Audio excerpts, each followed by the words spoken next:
काट्टकुट्ट भैँसिकन औलिसो गाइकन काट्टकुट्ट भैँसिकन औलिसो गाइकन आश गर्नु भरोसा गर्नु ज्ञानेन्द्र साइकन आश गर्नु भरोसा गर्नु ज्ञानेन्द्र साइकन हे काट्टकुट्ट भैँसिकन फर्र पछुडी काटाल औलेसो गाइकन छुड्दैन चुलमाया जान हे काट्टकुट्ट भैँसिकन फर्र पछुडी काटाल औलेसो गाइकन छुड्दैन चुलमाया जान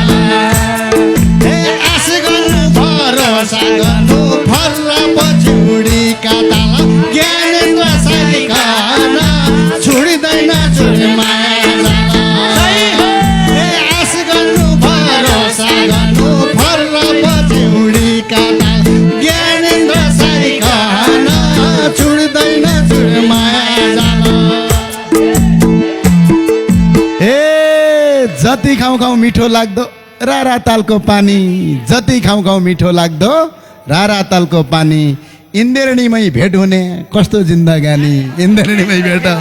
हे जति खाउँ खाउँ मिठो लाग्दो फर्र पछुडीको पाल रारा तालको पानी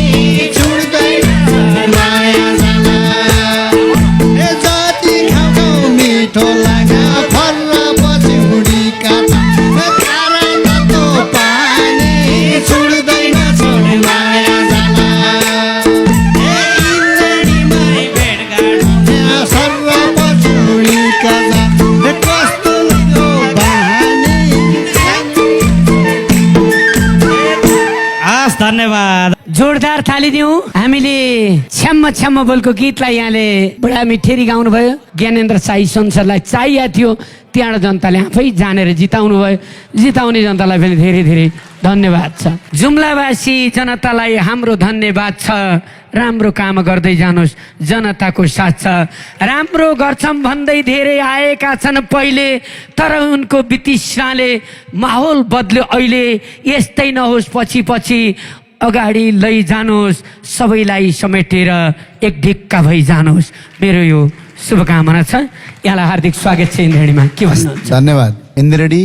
र अहिले विशेष गरेर हाम्रो जुम्ली सेवा समाज र तपाईँहरू सबैलाई धन्यवाद छ यहाँ बोलाइदिनु भएकोमा इन्द्रणीको टिम लगाएर सबैलाई र विशेष गरेर ती जुम्ली मेरो भगवान रूपी आमा बुवा दाजुभाइ तथा दिदीबहिनीहरूलाई धेरै धेरै धन्यवाद चन्द्रनाथ र भैरवनाथको आशीर्वाद थापेर मस्टो र विष्णु लामाको साथ लिएर कनका सुन्दरी मन्दिरको दर्शन गरेर गरेको चुनावी महायात्राले धर्म संस्कार मात्र जोगाउने होइन राष्ट्रलाई गाह्रो परेको बेला राष्ट्रियतामा उभिनका लागि जुन सन्देश दिएर जुम्लाबाट पठाएको छ यसका लागि म निराश हुन दिन्न र साथसाथै संसारभर छरिएर बस्नुभएका जति पनि यो इन्द्रणी हेरेर बस्नु भएको छ चुनाव चाहिँ जुम्लामा थियो तर देशभरि चुनाव लागेको थियो त्यस्तो अवस्था भएको थियो त्यसका लागि धन्यवाद छ जसले तपाईँको सदाशयता राख्नुभयो सामाजिक सञ्जालमा लेख्नुभयो भिडियो बनाउनु भयो कलाकार भाइहरूले गीत गाउनु भयो तिमीले गीत गायौ भने तिम्रा घरमा तिमीलाई कुटिदिन्छु भन्दा पनि ज्ञानेन्द्र साईको गीत गाउन छोडेनन् प्रकाश अधिकारी लगायतका भाइहरूले उहाँहरूको साथ र सहयोग र विश्वभरि छरिएर बसेका संसारभरि नेपालीहरू मलाई अहिले पनि याद छ मलाई आर्थिक कमी भएपछि मैले एउटा भिडियो सार्वजनिक गरेको थिएँ किनकि अहिले ठेकेदारहरूसँग पैसा लग्यो भने चुनावमा भोलि भ्रष्टाचार गऱ्यो भने औँला उठाउने ठाउँ हुँदैन बरु जनतासँग 100 रुपियाँ भए पनि माग्छु भन्दा आज पनि मलाई याद छ एकजना मान्छेले 35 रुपियाँ पठाइदिनु भएको थियो तिनलाई लगायत सम्पूर्णलाई जुन सदाशयता देश विदेशबाट राख्नुभयो सबैलाई धेरै धेरै धन्यवाद तपाईँको आशालाई म निराशामा परिणत हुन दिन्न संसदमा आफ्नो भूमिका निर्वाह गर्छु हस् धन्यवाद जुम्ली सबले गर्व गर्ने ज्ञानेन्द्रको आँट जुम्ली सबले गर्व गर्ने ज्ञानेन्द्रको आँट त्यही भएर एक जिताए देशैभरिबाट त्यही भएर एक जिताए देशैभरिबाट ए जुम्ली मात्रै नभन होए कर्णाली भनी जाऊ जुम्ली मात्रै नभन होए कर्णाली बनी जाऊ अब तिमीले जितेका छौ जिम्मेवार बनी जाऊ जिम्मेवारी हामी हुन्छौँ बदमासी हुन्न ज्ञानेन्द्रले बोलेपछि कसको मन छुन्न ज्ञानेन्द्रले बोलेपछि कसको मन छुन्न। धन्यवाद। आज जुम्ली सेवा समाज काठमाडौँले हाम्रो अब दोस्रो पटक पनि जुम्लामा अब यो प्रत्यक्षतर्फको हजुरको निर्वाचन जितेर आउनुभएका हाम्रो माननीय ज्ञानसाईलाई यो एउटा कदर पत्र हामीले सम्मानका साथ एउटा कदर पत्र हस्तान्तरण गरेका छौँ। हाम्रो जुम्ली समाजका वरिष्ठ हाम्रो सल्लाहकार दानराज खत्रीलाई यो हस्तान्तरण गरिदिनु म विनम्र अनुरोध गर्दछु।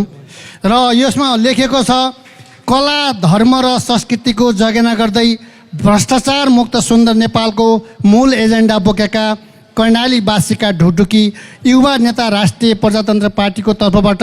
जुम्ला जिल्लाको प्रतिनिधि सभा सदस्य निर्वाचन 2082 को सदस्य पदका उम्मेद्वार श्री ज्ञानेन्द्र साईज्यू जुम्लावासी आमा बुवा दाजुभाइ तथा दिदीबहिनीहरूको अपार माया आशा र विश्वासका साथ जुम्ला जिल्लाको संसदीय इतिहासमा दोस्रो पटक प्रतिनिधि सभा सदस्य निर्वाचन 2082 फागुन 21 गते सम्पन्न भई निर्वाचनमा अत्याधिक मतका साथ विजयी हुनुभएकोले यहाँको सफल कार्यकालको शुभकामना व्यक्त गर्दै हार्दिक बधाईका साथ सुस्वास्थ्य र दीर्घायुको कामनासहित जुम्ली सेवा तथा संस्कृति जगेर्ना समाज काठमाडौँको तर्फबाट मायाको चिन्ह स्वरूप यो सम्मान पत्र प्रदान गरिएको छ। जुम्ली सेवा तथा संस्कृति जगेर्ना समाज परिवार काठमाडौँ नेपाल।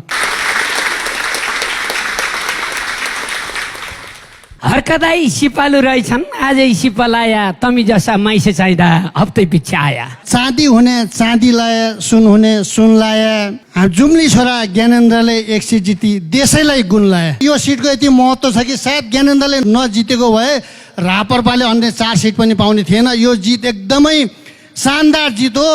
सिङ्गो यदि रापरपा पार्टीले अझै मिल्छ भने हाम्रो जुम्लालाई एउटा समानुपातिक सिट एउटा व्यवस्थापन होस् भन्ने हाम्रो आशा छ। तर त्यहाँको नीति नियम के छ अब त्यो अनुसार जानु होला।